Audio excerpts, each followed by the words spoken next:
Ini tanggapan KPK terkait laporan terhadap Gibran dan Kaesang. Sebagai political decay, pembusukan politik itu terjadi kalau di dalam istana itu intriknya udah tingkat tinggi lah. Dan sekarang yang mau diperlihatkan kan adalah kekonyolan Presiden Jokowi kan. Jadi Presiden Jokowi harus dipermalukan di dunia internasional.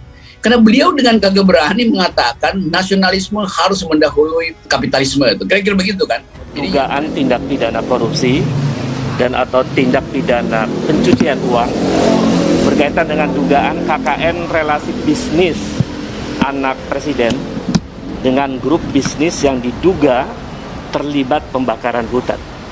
Walaupun dia anak presiden. Jadi etika itu yang mesti kita tegakkan. Ini nggak bisa misalnya tiba-tiba ada kekayaan seseorang terus kita biarkan.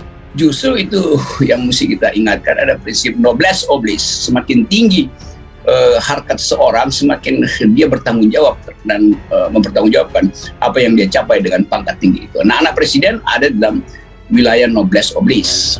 Aduan tersebut sesuai dengan undang-undang yang berlaku, termasuk ranah tindak pidana korupsi, dan itu menjadi kewenangan KPK ataukah tidak.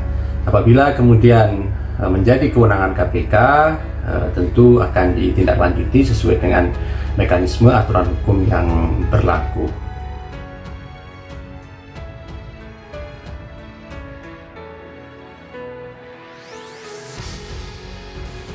Ini tanggapan KPK terkait laporan terhadap Gibran dan Kaesang. Komisi Pemberantasan Korupsi atau KPK merespon adanya laporan terhadap dua putra Presiden Joko Widodo atau Jokowi, yakni Gibran Raka Buming Raka dan Kaesang Pangarep yang dilayangkan oleh dosen Universitas Negeri Jakarta atau UNJ Ubaidillah Badrun. KPK lanjut alih mengapresiasi pihak-pihak yang terus gigih mengambil peran dalam upaya pemberantasan korupsi. KPK akan menindaklanjuti setiap laporan masyarakat tersebut. Tentu dengan lebih dahulu melakukan verifikasi dan telaah terhadap data laporan ini. Verifikasi untuk menghasilkan rekomendasi apakah aduan tersebut layak untuk ditindaklanjuti dengan proses telaah atau diarsipkan, ucap Ali. Ia menjelaskan proses verifikasi dan telaah penting sebagai pintu awal apakah pokok aduan tersebut sesuai undang-undang yang berlaku, termasuk ranah tindak pidana korupsi dan menjadi kewenangan KPK atau tidak. KPK juga secara proaktif akan menelusuri dan melakukan pengumpulan berbagai keterangan dan informasi tambahan untuk melengkapi aduan yang dilaporkan. Apabila aduan tersebut menjadi kewenangan KPK, tentu akan ditindaklanjuti sesuai ketentuan hukum yang berlaku, ujarnya. Menurut Ali, pengaduan masyarakat menjadi salah satu simpul kolaborasi KPK dengan publik dalam upaya pemberantasan korupsi. Sebelumnya Ubaidillah melaporkan Gibran dan Kaesang ke KPK pada Senin. Ubaidillah mengaku kejadian tersebut bermula pada tahun 2015 ketika ada perusahaan yaitu PT SAM menjadi tersangka pembakaran hutan dan sudah dituntut oleh Kementerian Lingkungan Hidup dan Kehutanan atau KLHK senilai 7,9 triliun rupiah. Namun dalam perkembangannya, Mahkamah Agung atau MA hanya mengabulkan tuntutan senilai 78 miliar rupiah. Itu terjadi pada bulan Februari 2019 setelah anak presiden membuat perusahaan gabungan dengan anak petinggi perusahaan PT ASM, ujar Ubaidillah. Ia mengatakan dugaan korupsi, kolusi, dan nepotisme atau KKN tersebut terjadi terkait adanya suntikan dana penyertaan modal dari perusahaan vendor. Itu dugaan KKN yang sangat jelas, saya kira yang bisa dibaca oleh publik. Karena tidak mungkin perusahaan baru anak presiden mendapat suntikan dana penyertaan modal dari sebuah perusahaan venture yang juga itu dengan PT SM 2 kali diberikan kucuran dana. Angkanya kurang lebih 99,3 miliar rupiah dari waktu yang dekat, ujarnya.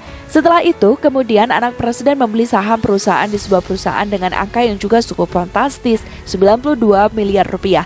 Dan itu bagi kami tanda tanya besar. Apakah seorang anak muda yang baru mendirikan perusahaan dengan mudah mendapatkan penyertaan modal dengan angka cukup fantastik kalau dia bukan anak presiden, ujar dia menambahkan.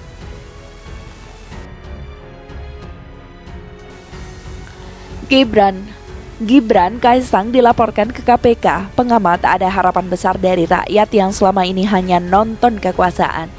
Laporan dugaan korupsi, kolusi, nepotisme atau KKN yang dilayangkan kepada Gibran Raka Buming Raka dan Kaesang Pangarep menjadi secercah harapan bagi penegak hukum di tanah air yang tak pandang bulu.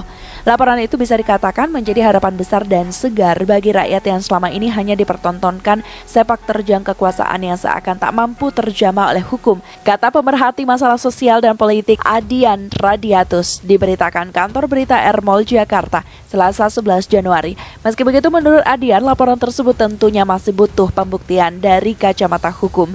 Namun pelaporan oleh seorang dosen akademisi tentu bukanlah sekedar mencari sensasi belaka, tentu saja ada resiko besar di baliknya, kata Adian. Adian berpandangan memang kejanggalan asal dana transaksi pembelian saham oleh Gibran dan Kaisang sangat patut dipertanyakan. Salah satu cara paling adil adalah diputuskan oleh pengadilan bila mana memang mereka tak mampu memberi penjelasan yang wajar dan masuk akal secara normal bisnis, kata Adian. Apabila terindikasi praktik KKN, lanjut Adian, maka penyidik KPK bisa langsung bergerak. Namun sebelum tiba sampai di sana sebaiknya tidak berburuk sangka terlebih jauh. Demikian Adian. Kedua anak Presiden Joko Widodo tersebut sebelumnya dilaporkan oleh dosen Universitas Negeri Jakarta atau UNJ, Ubaidillah Badrun, terkait dugaan tindak pidana korupsi dan atau tindak pidana pencucian uang atau TPPU berkaitan dengan dugaan KKN relasi bisnis anak presiden dengan grup bisnis yang diduga terlibat pembakaran hutan. Ubaidillah menjelaskan laporan ini berawal dari tahun 2015 terhadap perusahaan besar PT SM yang sudah menjadi tersangka pembakaran hutan dan sudah dituntut oleh Kementerian Lingkungan Hidup dengan nilai 7,9 triliun rupiah. Namun pada Februari 2019, Mahkamah Agung mengabulkan tuntutan sebesar 78 miliar rupiah. Hal itu setelah anak presiden membuat perusahaan gabungan dengan anak petinggi perusahaan PT SM. Menurut Ubaidillah, dugaan KKN tersebut sangat jelas karena tidak mungkin perusahaan baru yang merupakan gabungan dari kedua anak presiden bersama dengan anak petinggi PT SM mendapat suntikan dana penyertaan modal dari perusahaan venture yang juga berjejaring dengan PT SM.